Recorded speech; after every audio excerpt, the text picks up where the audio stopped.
Hello, I'm Kathleen Bate, and as we continue our conversations with superintendents, we're going to take you to Houston, Texas now. Dr. Anthony Mays is kind enough to join us from Alief Independent School District. Did I say it right? Yes, Alief, long A. Well, it's so nice to see you. Thank you for joining us. Tell us about this place that is located, is it in and around the Houston area? Alief is actually in Houston, Texas. It's southwest Houston, nestled right there between Katy and Fort Bend to the west, and then we have Spring Branch to our north side, and then we have Houston that borders us right there on the east side. So we're just kind of tucked right down off in there. So your community must be tight then. Give us an idea of what it's like. It is. So our community is about 39 square miles, and so we have right at 40,000 students that attend campuses right there. Again, that little square mileage right there in Houston, Texas. It's also famous for Chinatown being a part of Alief, and so we have an Asian population of about 20%, and we have 96 different languages spoken right there in Alief. So, that's extraordinary. Yes. And you're a champion of diversity as well. You sit on a lot of different boards, and you're part of the Texas Alliance of Black School Educators. Tell me, how does diversity figure into your philosophy of leadership and how you run the district? The diversity allows for a good mix of ideas and solutions to problems that we have. I think the more diversity that you have, the more strategies that you have being developed amongst a group of people to solve problems. And so I love the fact that we have 96 different languages spoken within Alief, but the fact that these families and these students bring all of their lived experiences to Alief allows for us to be really creative in how we go about the work there. What are some of the creative initiatives or programs that you've started that you're really proud of? Yeah, so right now, our big initiative is Summerfest. And so we've really, when we talk about creativity and student voice, or even just community voice, we're allowing our instructors and leaders they get to pitch proposals. What does Summerfest look like? Because we want to engage our students, but we want our teachers also to be passionate about the work that they're doing. And if you haven't been around, it's really difficult at times to get teachers to give up their free time.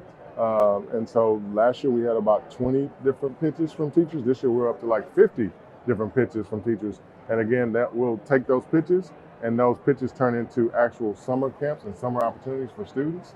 And the teachers are excited about it, of course, so we don't have to try to convince them to come and do it. But the students also get to get the benefit of that passion that the teacher has for whatever it is that they've created. What are some of the accomplishments achieved within your district that you're most proud of or excited about? Yeah, I think right now we have two campuses that are highly ranked in the state of Texas. So we have Kerr High School and we have Alief Early College, which depending on which group you're looking at ranking them, they're anywhere between number 1 and number 3. And so in the state of Texas. And so we do a good job with the work for our early college students. And so for us right now, it's how do we duplicate that excellence. And so we know that we've done that really, really well with the students that we're serving within those campuses, but how can we provide more choice is the question that we're asking ourselves now. And how did you achieve it on those two campuses? Yeah, and so we have really dynamic leaders on those campuses that are really focused on looking at the data for students, really tapped into focusing on culture for their campuses. And again, it's about what allows for this to work for our students and our teachers. And so for Kerr, there's a model where it's pretty self-paced.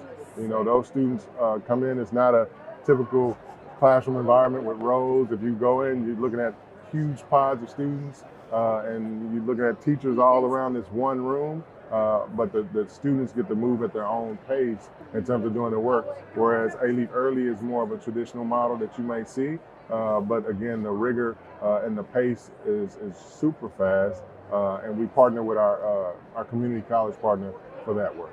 Wow, that's wonderful to have partners in the community. Let's talk about the pandemic a little bit. I mean, it was so rough on teachers in so many different ways, and now you're looking at the students learning, literacy rates, math skills, a lot of things fell short. How are you trying to make up that gap? Our foundation is something that we are really pouring a lot of energy and effort into growing, and part of that effort is, for me, building a culture of literacy. So with our foundation, we're also working with other partners that we may have within our district that help us in other ways. And so Part of the cultural literacy is we have something that we're doing, a million minute challenge, where we're challenging every campus to read 1 million minutes. We're looking at a speaker series with one of our partners. And it's the speaker series, we host this at least 3 times a year, but it's really just to illuminate a focus on literacy and the importance of literacy. And so the speaker series would allow not just our teachers, not just our administrators, but even our community to get more familiar with the importance of reading. We're also developing something where mentors will come into our schools at least once a month and read to our students. And so we're looking to our partners to help us with purchasing whatever book is read that month by that mentor, a copy for each student, as well as a small bookshelf for each student so that they can start their own at-home library as they take those books home. So, but we're not funding that. We're working and leaning on our partners to help us with funding this effort and these initiatives. So you're not just sitting behind the desk, No. you're out in the community a great deal? Great deal. Even before I came here, I was sitting here meeting with a partner, talking to them about how they could help us with providing these copies of books for students, just because, again, as those ESSER dollars go away, the needs, they don't disappear. We know that students still need to be able to read, students still need to be able to write, students still need to be able to do mathematics. And so we have to be able to meet those needs, and we got to be able to rely on community partners to help us with that. And they also need to be able to master technology, and it's changing by the minute. Yes, in ma'am. particular, artificial intelligence and Chat GPT. Yes. How are you trying to manage that? So ChatGPT is one of those things where, because it's so new, we're just having internal conversations as a team to try to figure out how do we leverage ChatGPT to help us help our students. You know, the thing that we try to get people to understand is that before ChatGPT, you had other iterations of AI that people were more familiar with, like Grammarly and stuff like that. We're like, hey, there's pieces of AI in Grammarly that help students write better, right? So if the tool is there to help students, how do we organize it and put it in a place where teachers and students can benefit from it without concerns with plagiarism and other stuff like that? And so we're really trying to embrace it and accept it as a useful tool because last time I checked, it said AI gets smarter about a second, about a day. And the longer it's here, the smarter it gets. So right? We need to be able to leverage it.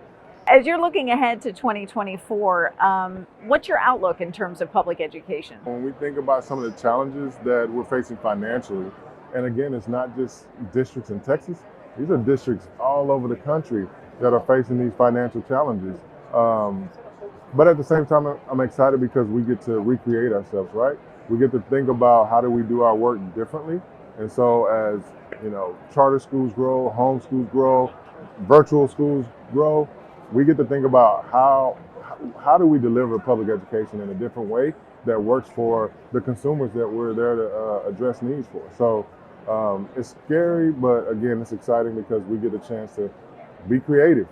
And so that's where my head is, just really relying on what are the new solutions that we haven't thought of, and getting our team to think in that way too, because, you know, when you've been doing the traditional school model for years, it's hard to kind of make a pivot and a paradigm shift, but that's what the new conditions are calling for us to do, is make a paradigm shift. What will your top priorities be this school year? Our top priority really for us is addressing climate and culture and student achievement, but we also know that innovation is a part of that. And so we talked about choice for our community. We've lost about 7,000 students over the course of about 10 years. But a lot of these families, as we visited with those families and creating our strategic plan, they talked about wanting choice, wanting more opportunities to focus on STEM, or to your point, you're talking about AI, they want to be the next creators. And so how do we give them those opportunities to walk into a school that allows them to be the next creators or entrepreneurs or leaders within our country? So that's where our focus is right now. And what do teachers talk to you the most about, what their concerns are or the opportunities that they may see ahead? Yeah, I think right now, a lot of the concerns that we get from teachers are, you know, they see the gaps that exist among students as they've come back from COVID. So it's really about how do we respond to that? And so in a way that doesn't drain or sap all the teachers' energy because they're having to put in so much extra time and energy to be able to support meeting those needs or fulfilling those gaps. And so that's why we talked about Summerfest, where, hey, teachers, you get to be creative and tell us, as we think about addressing these needs, what are some creative ways that you're passionate about to help us do that? And we still have a traditional summer school piece too, but we also want to tap into the expertise of our teachers to be able to give them a say in, hey, how do we go about addressing and meeting our needs, our student needs throughout, a time of need like we have now. And because these are kind of rough waters right now for many public school teachers or administrators, do you feel it's a big part of your job now to sort of inspire and help people not be discouraged? It is now more so than ever. And so, we have, of course, younger teachers coming into the field, or we have, individuals that never aspired to be within the educational realm that we are now tapping and engaging to come into the field. And so it's really about, one, getting them familiar with what does education look like for you as a teacher or instructor. So getting them, one, familiar with it. But it's always about inspiring them to stay with it, right? And I think that here in Alief, our kids, just when you get to see their stories and you get to see the great things that they accomplish coming from, whatever country they may have come from, having little to no English, to learning English, mastering the language, and becoming some of our top students, I think that in itself serves as inspiration. So what I get to do is tell the story of what their work has done for the students that they're serving. And we get to leverage that as inspiration, not just for my teachers, but for all of us, even as administrators. Yeah, that sounds like a story worth reading. You should compile those one day. I would enjoy that. You started your education career in special education. Mm-hmm. How does that figure into your philosophy on leadership as a superintendent and making sure that everybody feels included? Yeah, I think you go back to, for special education, one size doesn't fit all, right? And so for us, it's really about, how do we customize our solutions for this particular problem versus taking a general approach to resolving whatever the challenge is. How can we work collaboratively, leverage the diversity to come up with some creative solutions? Because when you're in special education, you're doing that for each and every student. And part of our committee, our group, is that we get to put our heads together and think about of our best practices or of what we know about the student, what's going to work to help us help the student and the family be successful. And so that's that same concept, that same practice. I take that into the work that I have as a leader and a superintendent. It sounds like it was a great training ground. Oh yeah, I tell people, my work as a special education teacher prepared me the most for what I do as an administrator. Yeah, and for people that don't know, when you're a special education teacher, you essentially have two jobs. You are teaching in the classroom, of course, doing what every teacher does, but then you also have this administrative piece that you carry and that you manage as you have your individual caseload of students that you work with. So I think special education teachers get paid way more money than they do as a byproduct of my experience, because I do feel like they're doing two jobs. Yeah, an important one at that. Yes. What's your best advice now that you've been a superintendent for years now, to other superintendents that you run into or facing similar challenges that seem daunting? You don't have to have all the solutions. You as a superintendent don't have to have all of the answers, but you do want to make sure that you have a team around you, a community around you, stakeholders around you that can help you solve for big problems and solve for big problems together. Because again, as we have limited resources, we're going to have to rely on one another. And when I say one another, whether that's the human capacity within our organization, the finances from outside stakeholders, the volunteerism from community parents and grandparents, it's going to take all of us to actually get the job done, just because of the challenges that are now associated with public education in the way of not having the resources that we need. And you're not just invested as a superintendent, your kids attend these schools. Yes, ma'am.